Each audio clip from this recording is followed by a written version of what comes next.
Atticus had a toy cat. It was soft and cuddly and called Beefy because it was a taco cat. Atticus's brother, Bashy, also had a toy cat. It was also soft and cuddly, but Bashy's cat was called Carney because it was a corn dog cat. Together, the four of them loved to play together, explore what was around them, and discover new things about the world. "What shall we do today?" asked Atticus over breakfast. "Can we go to the moon?" asked Beefy the taco cat. "I've always wanted to go to the moon." "Don't be silly," said Carney, the corn dog cat. "The moon's too high up to reach and we don't have a ladder that's long enough." Bashy took a slurp of his milk and then said, "Well, why don't we go and catch a bear?" "A bear?" asked Atticus. "Where would we find a bear?" "In the woods, of course," suggested Bashy. "Oh, I like the woods," said Carney, the corn dog cat. "There are trees and birds and bananas." "Well, I'm quite sure there aren't any bananas in the woods," said Beefy grumpily. "Oh, of course there are," said Carney. "Bananas grow on trees, and the woods are full of trees. It's quite simple when you think about it." "So, are we going to hunt bananas?" asked Atticus, feeling confused. "No," corrected Bashy. "A bear! We're going to catch a bear in the woods." "Okay," agreed Atticus. "That sounds like fun, but won't it be dangerous?" "Oh, yes, it could be dangerous," agreed Beefy. "I seem to remember the bears are dangerous." "Well, if we meet a dangerous one, we can just offer it a banana," suggested Carney. "Bears like bananas. It's a well-known fact." "Don't you mean monkeys?" asked Beefy. "Oh, I'm sure they eat monkeys as well," replied Carney. "But I'm pretty sure I heard that they like bananas the best." "So it's agreed then?"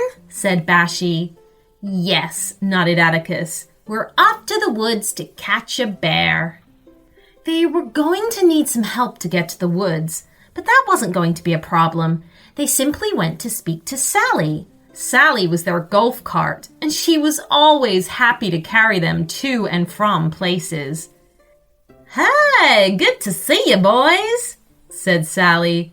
"Are you off anywhere special today?" "We sure are," said Atticus. "We're going to the woods," added Bashy. "To catch a banana," grinned Carney. "He means a bear," corrected Beefy.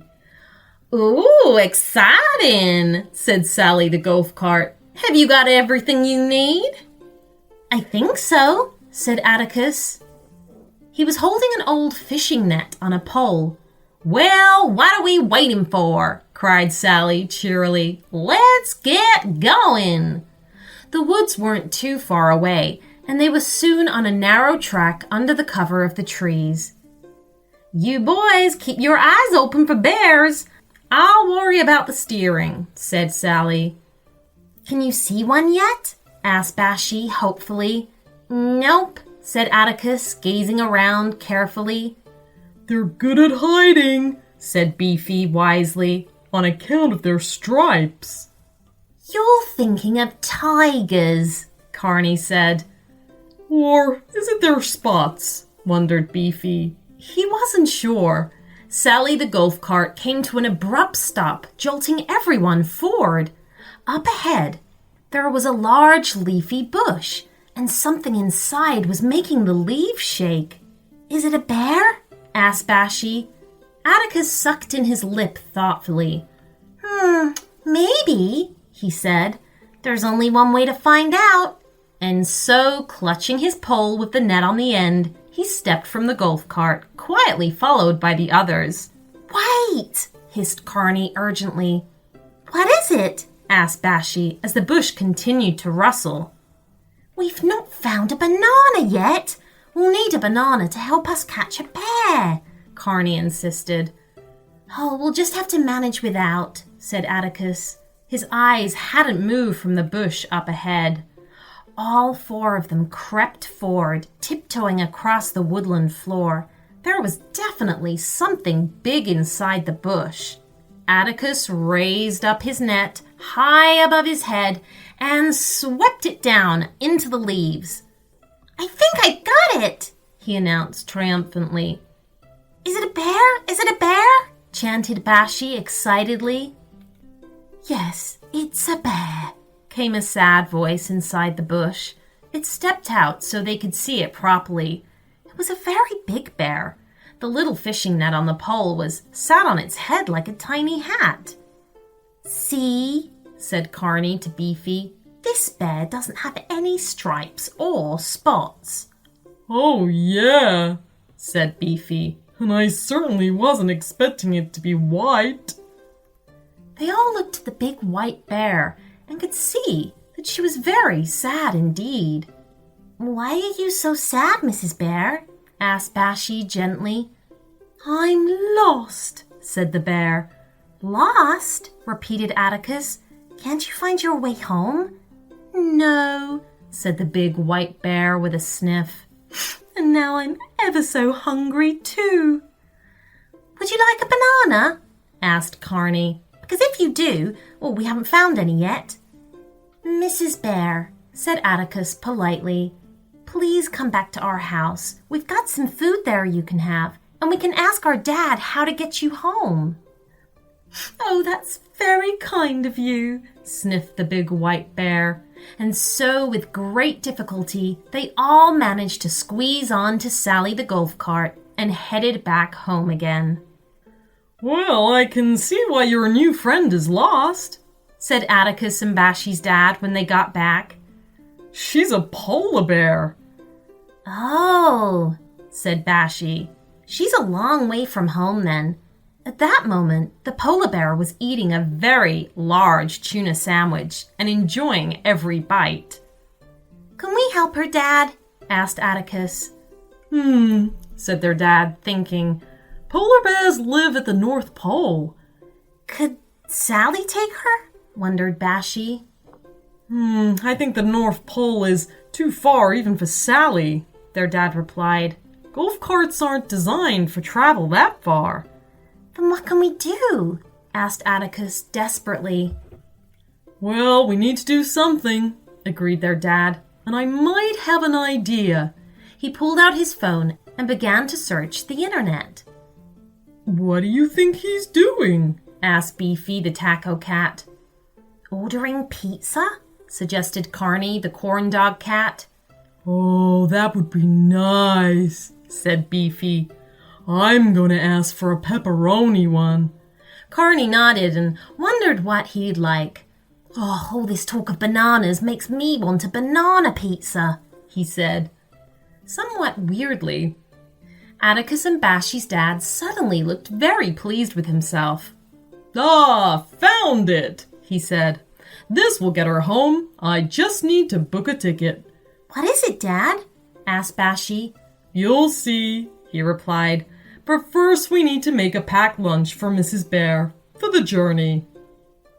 An hour later, Atticus, Bashy, and their dad, along with Carney, Beefy, and Sally, were stood at the bus station with Mrs. Bear. Beside them all was a big silver bus with the words North Pole written in its destination window. "Oh, thank you so much for helping me," said Mrs. Bear gratefully. "Without your help, I'd have been lost in those woods forever." "It's our pleasure," said Atticus proudly. "Here," said Bashy, offering up a brown paper bag. "We've made you a lunch for the trip. It's mostly tuna sandwiches." "Oh, perfect," said Mrs. Bear, taking the bag. "I put a couple of bananas in there too," added Carney, "on account of you liking them so much." Thank you," said Mrs. Bear. "Well, I guess that's it. I ought to climb on board." "Have a safe journey," said Bashy, and gave Mrs. Bear a big hug. Once everyone had had a hug and said goodbye, Mrs. Bear climbed onto the bus and took a seat by the window. By the time the bus started up and pulled away, She was already eating one of her tuna sandwiches. The little family group waved until the bus was out of sight. Atticus and Bashy's dad pulled his 2 boys close and gave them a squeeze. "You did a good thing helping that bear," he said. "I'm proud of you boys." "And thanks for helping us, Dad," added Atticus. "I think a celebration is in order," announced their dad. "What do you all fancy?" "Don't ask Carney," said Beefy. "It'll probably involve bananas somehow." "It would not," grumbled Carney, who was for some reason talking with his mouth full. "I'm quite capable of talking about other things, you know." "What are you eating?" asked Bashy.